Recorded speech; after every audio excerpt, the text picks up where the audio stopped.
What legacy would you like to leave? As part of the Legacy Society, your gift supports the future of the Iowa Catholic Radio Network. By participating in the planned giving process, you can be assured that when you leave this earth, your charitable gift will continue to support this apostolate and its mission of connecting people to Christ. If you're interested in including Iowa Catholic Radio as part of your charitable gift planning, call me, Belle Marasco, at 515-223-1150. Thank you for your prayerful support. The Catholic Morning Show on Iowa Catholic Radio. So wonderful to have you with us, friends, here on the Catholic Morning Show. Let's go ahead and end our day talking about something that I know is starting to make the rounds. You've probably heard, of course, about catechesis, but catechesis of the Good Shepherd, you hear it more and more coming about throughout our diocese, throughout conversations in Catholic world. So what is it? How is it related to other catechetical programs? How is it different? And why might you want to learn more and train in it? Well, that's what we're going to find out today. So we have in studio Deacon Kelly and Maureen Stone here to talk about it. Kelly, Maureen, thank you for coming on the Catholic Morning Show. Thank you. So wonderful to have both of you with us. So real quick, let's get down to some basics. What is catechesis of the Good Shepherd? It is a religious formation for children that focuses on scripture and liturgy in an environment of silence and wonder and prayer, different from your typical textbook or a workbook kind of catechesis. That's a great way to say it. You know, when people think about catechesis, I mean, if they think about the word, they think, religious education, right? That's another way to say it. Yes. And so we think about it in terms of like normal schools. Oh, you have like a textbook, or, oh, you're reading, or something like this. All of my children have had a chance to do CGS, so it's sort of like second nature to me. For people who would have never seen this, why, if you step into a CGS classroom, how's it going to look different than maybe they have in their minds? Well, it is not a classroom. It's called an atrium, and the atrium is a place of prayer, and it has materials that are designed for the developmental stage of the children. And Maria Montessori started observing children about 120 years ago. And she came up with the idea that children learn best by having materials in their hands. Well, real quick, who is that for people who might not know? Yeah. Who's Maria Montessori? Yes. Well, there's Montessori schools around. Right. She was a pioneer in education. She was an Italian woman. She was the first woman doctor in Italy. And in 1906, she started the Casa dei Bambini, which was an environment for children. And she realized really soon that children had this great capacity to learn with especially their hands and hands-on materials. So Montessori schools, like you said, some people might be familiar with them as just a type of schooling, but she, of course, is very Catholic. And like one of her primary ideas is how to form the faith of children. So for you out there listening, of course, forming our children in our faith is one of the paramount, most fundamental things and foundational things that we're worried about. Deacon, when this comes to this idea of how we as parents fulfill our obligation of raising the kids in the faith, why is it important enough to, as a parent, to maybe stop and consider different curriculums or different ways in which you can go about doing this? The duty of the parent, of course, and we are the primary instructors or the formators of our children in the faith. And, we've used the word formation rather than just merely education because it is being steeped in Scripture and being involved in liturgy that we are able to foster our relationship with Christ. And so it's more than just, learning facts and figures and that type of thing. It's really fostering that relationship with Jesus. Every child, every baptized child gained graces at baptism, and those remain with them. And it is just amazing to see the capacity of the child to have that relationship with Jesus. And the atrium, as Maureen said, is a place of quiet. We go through Scripture. We have the materials that are based on Scripture and liturgy, so they really have the opportunity to deepen their relationship with Christ as they are in the atrium. If you out there listening, especially if you have children, that's what we want to think of. It's not just how do we get children who could pass trivia on their faith, but have a prayer life, have an interior life, have a liturgical life, have a deep personal relationship with Jesus. And that's what the goal of the Catechesis of Good Shepherd is about. And so we're talking today with Deacon Kelly and Maureen Stone about CGS catechist training. So if you guys don't mind telling us, what's an upcoming event that you're here to talk about if people truly are interested in finding out more or getting deeply involved in Catechesis of the Good Shepherd?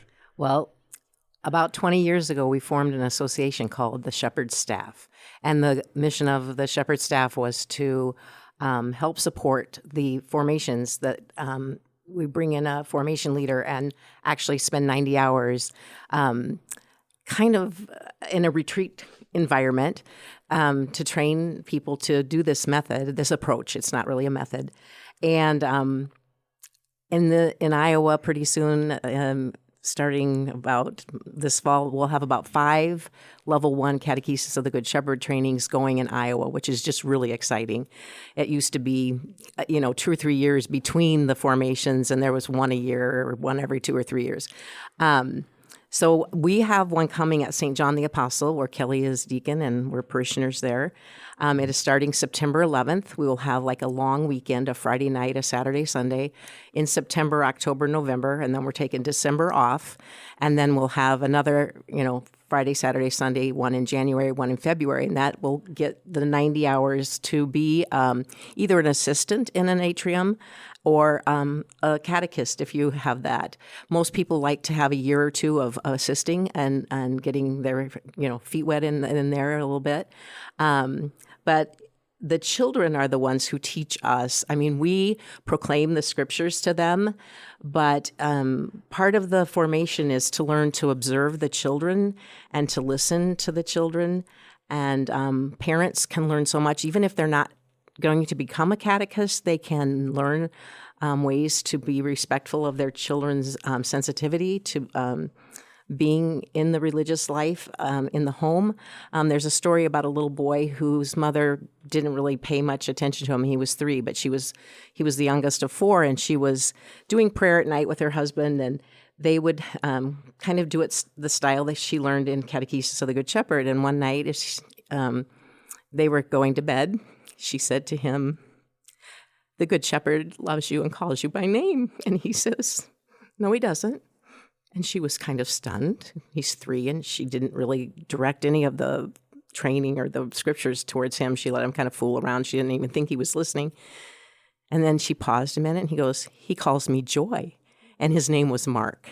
And so he had this relationship already developed with Jesus, and a joyful one. So, and we have many stories like that. Just this spring, I was doing the mustard seed, and we were reflecting with the children on how the tiny mustard seed grows into a great big tree. And a little boy said, "It's big enough for all the birds in the world." The children teach us. Well, so beautiful, and it's a new take, I think, that most people are familiar with. But a few things to point out. So St. John's in Norwalk, right? So that's where this is going to be over those months. Yes. Yep, St. John the Apostle. St. John the Apostle in Norwalk. And so we hear this, you talk about level 1, for instance. So, yes. So, what is it why does CGS have, levels? Why does it have these trainings? What is it that you go, okay, if you're intrigued by this is something to go get trained on rather than just a book you buy and work from or something like that? The different levels really focus on the child, on what their developmental level is, and there are different planes of child, which comes from the Montessori study and how children are educated. And then in her later years, Montessori said, This is why I developed the education is to develop our relationship with Christ, and so that's the beautiful end of all of her work. And so the levels: level 1, 3 to 6; level 2, 6 to 9; level 3, 9 to 12. And there's also now what's called infant toddler, which is younger. So it actually begins in infancy. Most of the young ones in there are 6 months to a year, and up to 3 years they're in the toddler. But that's really focusing on just the amazing capacity of children of all ages to have a relationship with Christ. They absorb that environment.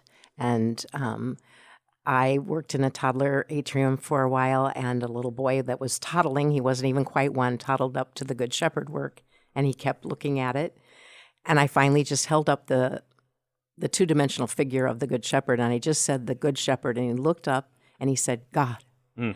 And so we are very aware that the children are in relationship by the grace of their baptism, and they're absorbing everything. And that sensitivity is from, a young age. So we need to provide that environment for them. Well, and you out there notice, right, with your own children that there are phases and stages, right, that different kids need different things in age groups in general, but then particular to the child. And I know part of Atrium and its very theory is that children sort of drive, as it were, where they're going, how they get there, that there's not a sort of, marching every kid through the same exact steps, right?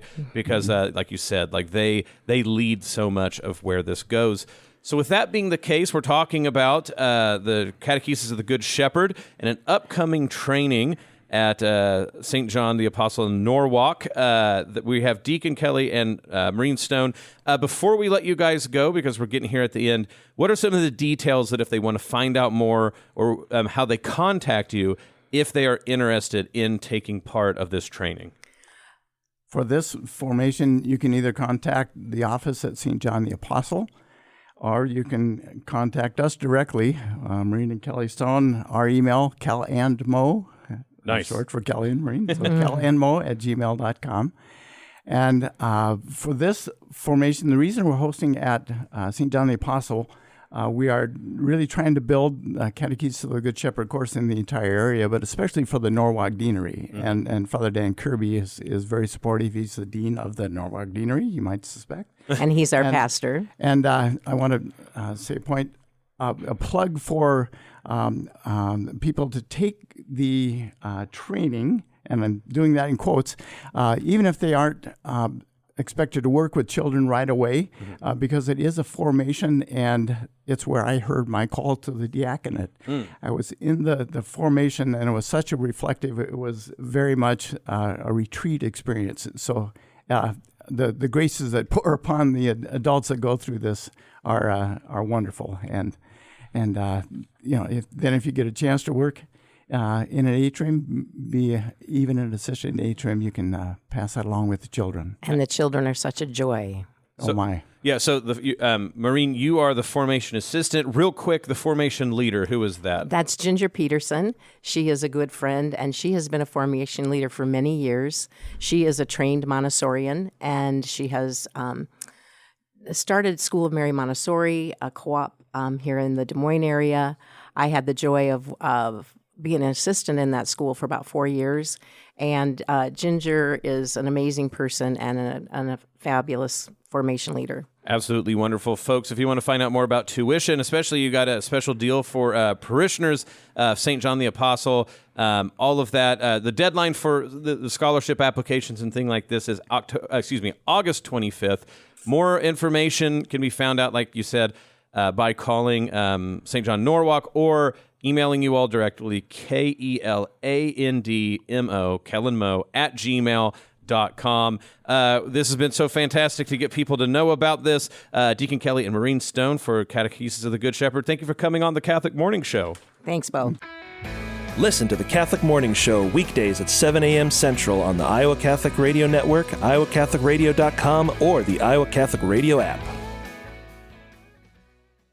Thursdays at 9 a.m., join Julie Nelson and Chris Magruder as they chat about faith, family, and the feminine genius. It's Catholic Women Now, here on the Iowa Catholic Radio Network and on demand on the Iowa Catholic Radio app, connecting people to Christ.